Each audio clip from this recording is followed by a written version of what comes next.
আওয়ামী লীগের কার্যক্রম কিছু একটা করলো, মানে আওয়ামী লীগের কার্যক্রম কি করলো আমি আসলে নিজে মাথা চুলকে বুঝতে পারলাম না। তো তাহলে আমি কেন বলছি মূলা ধরিয়ে দেওয়া হলো? মূলা ধরিয়ে দেওয়া হলো কারণ এই হিট ওয়েভের মাথায় 2 দিন ধরে তারা শাহবাগে ব্যাপক হারে চিৎকার চেঁচামেচি করছিলেন, গোলাম আজমের বাংলায় আওয়ামী লীগের ঠাঁই নাই, কাদের মোল্লার বাংলায় আওয়ামী লীগের ঠাঁই নাই, নিজামীর বাংলায় আওয়ামী লীগের ঠাঁই নাই। তো এই স্লোগান দেখে আমি মুচকি হাসলাম যে গোলাম আজমের বাংলায় তো আওয়ামী লীগের ঠাঁই হওয়ার কথা ছিল না। মানে গোলাম আজম, নিজামী, কাদের মোল্লা এরা যে বাংলা তৈরি করতে চেয়েছিল সেই বাংলা 1971 সালে তারা তৈরি করেছিলেন। তারা 30 লক্ষ মানুষকে হত্যার পিছনে তারা সশস্ত্রভাবে এবং সক্রিয়ভাবে পাকিস্তানি আর্মির সাথে ছিল এবং তারা সেই বাংলা তৈরি করতে চেয়েছিল। মুশকিল হচ্ছে এবং সেই সময় তাদের যে উস্তাদ ছিলেন ইয়াহিয়া খান আওয়ামী লীগকে নিষিদ্ধ করে দিয়েছিল। সুতরাং সত্যি কথা, গোলাম আজমের বাংলায় আওয়ামী লীগের ঠাঁই ছিল না। তাদের জন্য দুর্ভাগ্য হচ্ছে যে 25শে মার্চের পরে 16ই ডিসেম্বর এসেছিল। তাদের জন্য দুর্ভাগ্যের বিষয় হচ্ছে মুক্তিযুদ্ধে গোলাম আজমের বাংলা ধূলিসাৎ হয়ে, বাংলা নাম গোলাম আজমের স্বাদের পূর্ব পাকিস্তান, যেটাকে সে 78 সাল পর্যন্ত পূর্ব পাকিস্তান পুনরুদ্ধার কমিটির নাম দিয়ে চালিয়ে গিয়েছিল, সেই স্বাদের পূর্ব পাকিস্তানকে ধূলিসাৎ করে দিয়ে আওয়ামী লীগের ঠাঁই হয়েছিল এই বাংলাদেশে। এই যখন বাস্তবতা, সেই বাস্তবতায় এই স্লোগান দিয়ে তারপরে তারা শাহবাগ থেকে আরেকবার যমুনাতে গেলেন এবং যমুনাতে যাওয়ার পরে আমরা দেখলাম যে আমাদের ইন্টারিম সরকার মহোদয় খুব তড়িঘড়ি করে একটা সংবাদ সম্মেলন করলেন এবং সিদ্ধান্ত নিয়ে এবং তারা ফরমান জারি করলেন। ফরমানটা কি? যে বিচার না হওয়া পর্যন্ত আওয়ামী লীগের কার্যক্রম নিষিদ্ধ ঘোষণা করা হলো। ওয়েট, আন্দোলনটা কি ছিল? আওয়ামী লীগ নিষিদ্ধ করা। কিন্তু এখন কি হলো? বিচার না হওয়া পর্যন্ত আওয়ামী লীগের কার্যক্রম নিষিদ্ধ থাকা। ওকে, এটা কি বিজয়? রসজোড়া। আওয়ামী লীগ সরকার যখন 5 আগস্ট ক্ষমতা থেকে চলে যায়, তারা যখন নতুন ক্ষমতা আসে 8ই আগস্ট ডক্টর ইউনূসের সরকার, তার ঠিক 1 মাস পরে 5ই সেপ্টেম্বরের পত্রিকা যদি আপনারা দেখেন, 5ই সেপ্টেম্বর উপদেষ্টা মণ্ডলীর সভায় সিদ্ধান্ত নেওয়া হয়েছিল যতক্ষণ বিচার শেষ হবে না ততক্ষণ পর্যন্ত আওয়ামী লীগকে কোনো ধরনের কার্যক্রম করতে দেওয়া হবে না। মানে এটা 5ই সেপ্টেম্বরের ঘোষণা। একই ঘটনা তাহলে গতকালকে কি হলো? আবার নতুন করে কি হলো? একই কথা, যে যতক্ষণ বিচার হবে না আওয়ামী লীগের কার্যক্রম করতে দেওয়া হবে না। তাহলে দেখা যাচ্ছে নতুন কিছুই না। যে জিনিস 5ই সেপ্টেম্বর অলরেডি সিদ্ধান্ত নেওয়া হয়ে গিয়েছে এবং এরপরে আওয়ামী লীগকে বিভিন্নভাবে দমানোর জন্য তাদের উপরে যে স্টিম রোলার চালানো হয় সরকারের পক্ষ থেকে, সেটা চালানো হচ্ছে। তারা মিছিল মিটিং করতে পারছে না, তারা কিছু কিছু চেষ্টা করে গোপনে করার জন্য, এবং সেটা করতে গেলেই তাদের উপর আক্রমণ হচ্ছে, দাওয়া হচ্ছে, গ্রেফতার হচ্ছে তাদেরকে। তাদের যারা বিরোধী শক্তি আছে তারা ধরে নিয়ে জেলের মধ্যে দিচ্ছেন, পুলিশের মধ্যে দিচ্ছেন। বাংলাদেশের রাজনৈতিক কালচারে এটা অস্বাভাবিক কিছু না। তাহলে 5ই সেপ্টেম্বর যে সিদ্ধান্ত অলরেডি হয়ে গিয়েছে যে আওয়ামী লীগের বিচার শেষ না হওয়া পর্যন্ত কার্যক্রম করতে দেওয়া হবে না, আপনারা এখন এসে এই মে মাসে এসে একই সিদ্ধান্ত আবার বলছেন। এই তামাশাটার দরকার ছিল? এই তামাশাটার দরকার কেন ছিল? এটা যে দর্শকরা আমার আগের ভিডিওটা মিস করেছেন তারা বলতে পারবেন, মানে তারা যদি দেখে আসেন তাহলে বুঝতে পারবেন। এই গোটা তামাশাই হচ্ছে করিডোরের তামাশায়, গোটা তামাশাটাই হচ্ছে ব্যর্থতা ঢাকার তামাশায়, গোটা তামাশাটাই হচ্ছে আন্তর্জাতিক প্রেক্ষাপটে বাংলাদেশ যে ভালনারেবল অবস্থায় আছে, ডাবল মোরিং টার্মিনাল দেখতে যে মার্কিন লোকজন গিয়ে হাঁটাহাঁটি করে আসছে, এই সব কিছু থেকে দৃষ্টি ফেরানোর জন্য আওয়ামী লীগ নিয়ে 5ই সেপ্টেম্বর আপনারা যে কথা বলছেন, আবার এসে মে মাসে এসে আবার একই কথা বলছেন। মাঝখান থেকে হিট ওয়েভের মধ্যে কিছু লোকজন নিয়ে ওইখানের মধ্যে আপনারা স্লোগান দিয়ে যাচ্ছেন। তাহলে এই গোটা যে থেকে লাভ কার কার হলো? নাম্বার 1, ইন্টারিমের, যেটা আমি আগে বলেছি যে তারা তাদের নজরটা, বাঙালির নজরটা এইদিকে রেখে তারা অন্যান্য আরো অনেক কিছু করেছেন, হয়তো আগামীতে আমরা বুঝতে পারবো। এটা হচ্ছে তাদের নাম্বার 1 লাভ হয়েছে। নাম্বার 2 লাভ হয়েছে, খুব অবাক হলেও আমার কাছে মনে হচ্ছে আওয়ামী লীগের লাভ হয়েছে। মানে আমি জানি যে অনেকে খুব মানে বলবেন যে এই লোক বলে কে মাথা পাগল হয়ে গেছে কিনা, না তা না। আওয়ামী লীগের কেন লাভ হয়েছে? এই প্রথম প্রতিষ্ঠিত করা গেছে যে আন্দোলন শুরু হয়েছিল, কোটা বিরোধী আন্দোলন, বঙ্গবন্ধুর বাংলায় বৈষম্যের ঠাঁই নেই বলে। সেই আন্দোলনকে যখন যারা ক্রিটিক করেছিলেন, যারা সন্দেহ করেছিলেন যে এটার পিছনে জামাত শিবির আছে, এইটার সুস্পষ্ট পরিকল্পনা হচ্ছে 71-এর পরাজিত শক্তির, এবং তাদেরকে তখন গালাগালি করা হয়েছিল। মোহাম্মদ জাফর ইকবালের উপরে পারলে তো একবারে মব সৃষ্টি করে তাকে তেড়ে মেড়ে ডান্ডা করে দেব, ঠান্ডাতে যাওয়ার কথা ছিল। বঙ্গবন্ধুর বাংলায় বৈষম্যের ঠাঁই নেই থেকে সেই স্লোগান শাহবাগ এসে শেষ হয়েছে গোলাম আজমের বাংলায় আওয়ামী লীগের ঠাঁই নাই।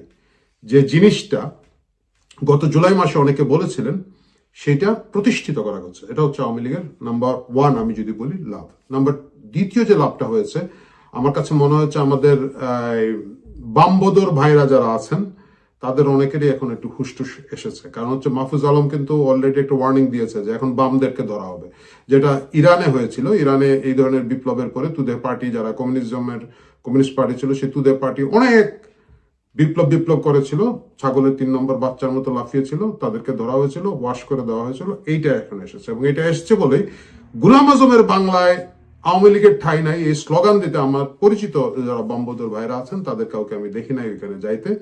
এটা সুস্পষ্টভাবে আমি যদি মনে করি যে জুলাই অভ্যুত্থানের সাথে যে শক্তিটা ছিল তার সাথে অফিসিয়ালি কালচারাল যে সেক্টরটা ছিল এবং ফার রাইটিস্ট এই দুইজনের একটা পরিষ্কার বিভাজন এখানে তৈরি হয়ে গেল। এখন তারা আলাদাভাবে এই জুলাইয়ের স্পিরিটটাকে ক্যারি করে যাবে। একটা হচ্ছে ফার রাইটিস্ট গ্রুপ ক্যারি করে যাবে যারা বলবে গোলাম আজমের বাংলায় আওয়ামী লীগের ঠাঁই নাই, আর আরেকটা গ্রুপ যারা এখন তাদের বিশ্বাসযোগ্যতা নিয়ে তাদের বুদ্ধিবৃত্তি নিয়ে তারা নিজেরা হয়তো দ্বিতীয়বার একটু চিন্তা ভাবনা করবেন যে আমরা কাদেরকে ফুয়েল দিচ্ছি, কাদের সাথে যাচ্ছি এবং আসলে কি আমরা গোলাম আজমের বাংলা মেনে নিচ্ছি কিনা না। আমি দেখলাম প্রফেসর আনু মোহাম্মদ অলরেডি এটার একটা মানে ওনার ভাষায় যেভাবে করেন একটা হালকা প্রতিবাদ করেছেন এবং আমার ধারণা আরো অনেকেই এইটা চিন্তা করবেন যে গোলাম আজমের বাংলা আদৌ সেই গোলাম আজমের বাংলা আমরা থাকতে চাই কিনা না।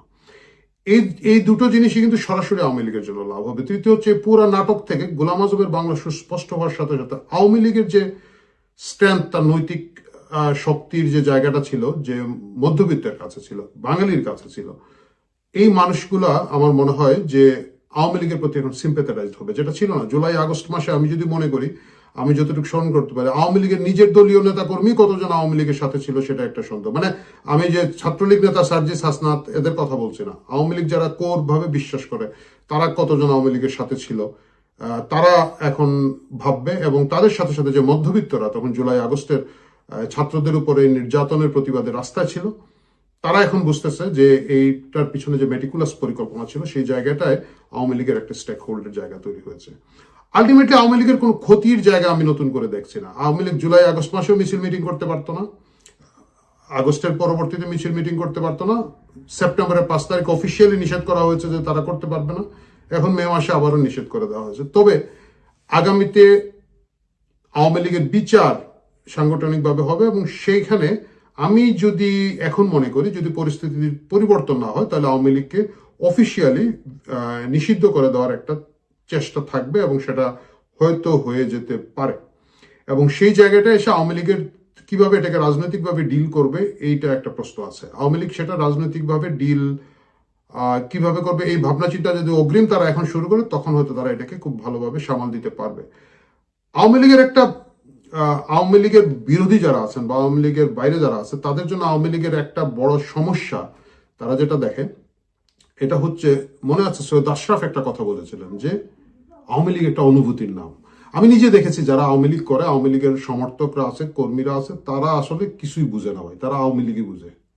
মানে তাদেরকে আমি আরো আগেও দেখেছি, মানে আওয়ামী লীগ তো ক্ষমতায় আসা, আমি 96-এর আগের কথা বলছি যখন আমরা নিজেরা সক্রিয়ভাবে খুব কাছে থেকে রাজনীতি দেখার সুযোগ ছিলাম, তখনও আমি দেখেছি যারা ছাত্রলীগ করে, যুবলীগ করে, আওয়ামী লীগ করে, ও মায়ের খায়, জেলে যায়, এটা করে ওটা করে, ওটা ওর অনুভূতির নাম।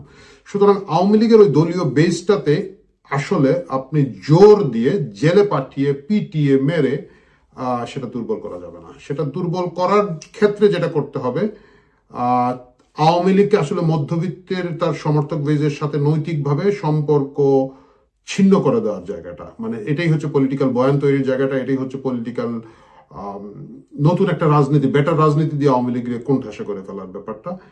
এইটা এই ইন্টারিম সরকার পারবে না। এবং ইন্টারিম সরকার যাদের ঘাড়ে মাথা দিয়েছে বলবো, বা যাদের ঘাড়ে পা দিয়েছে যেভাবে আপনারা বলেন, বা যারা তাদের মাথার উপরে পা দিয়েছে, সেই জামাত শিবিরের ব্লান্ডার এটা হবে না। আপনি শাহবাগে গোলাম আজমের বাংলায় আওয়ামী লীগের ঠাঁই নেই বলে আওয়ামী লীগের ক্ষতি করতে পারবেন না। সেটা আওয়ামী লীগের কর্মী সমর্থকদেরকে আরো বেশি স্ট্রেংথ দেবে। এবং তাদের যে পেরিফেরিতে যারা আছে, যারা মৃদু সমর্থক, হালকা সিম্পেথি আছে, এরা যখন পছন্দ করার জায়গায় দাঁড়াবে যে আমরা কি গোলাম আজমের বাংলায় থাকতে চাই না বঙ্গবন্ধুর বাংলায় থাকতে চাই, আমরা কি গোলাম আজমের বাংলায় থাকতে চাই নাকি আমার নিজের বাংলায় থাকতে চাই, আমার পূর্বপুরুষের বাংলায় থাকতে চাই, তখন পক্ষ বেছে নেওয়া বেশ সহজ হয়ে যাবে এবং সেটা শেষ পর্যন্ত গিয়ে আওয়ামী লীগের জন্য লাভবান হবে বলে আমার কাছে মনে হয়। এই হচ্ছে আজকের শেষ পর্যন্ত ঘটনা। ভেবেছিলাম যে কথা বলবো আওয়ামী লীগের, রিফাইন্ড আওয়ামী লীগের খোঁজখবর নিয়ে, খুব ইন্টারেস্টিং কিছু খোঁজখবর আছে, পরবর্তীতে হয়তো বলবো। আজকে মাফ করবেন, কারণ এত দ্রুত জিনিসগুলো পরিবর্তন হয়ে যাচ্ছে, আমরা চাইলেও অনেক পুরনো জায়গা থেকে কিছু মানে প্রসঙ্গগুলো আনতে পারছি না, নতুনের সাথেই আমাদেরকে থাকতে হচ্ছে। তো আমার মুদ্রা কথা হচ্ছে, হিট ওয়েভে 2 দিন চিৎকার চেঁচামেচি করে একমাত্র প্রথম লাভ হয়েছে কন্টেনার কোথায় যেন কি গেলে টেলে বা ওই কি বলে মানবিক করিডোর টরিডোর হলে ওইটা যদি একটা লাভ হয়ে থাকে, গুড, এটা হয়েছে। এর বাইরে ইন্টারিমের কিছু লাভ হলে হতে পারে।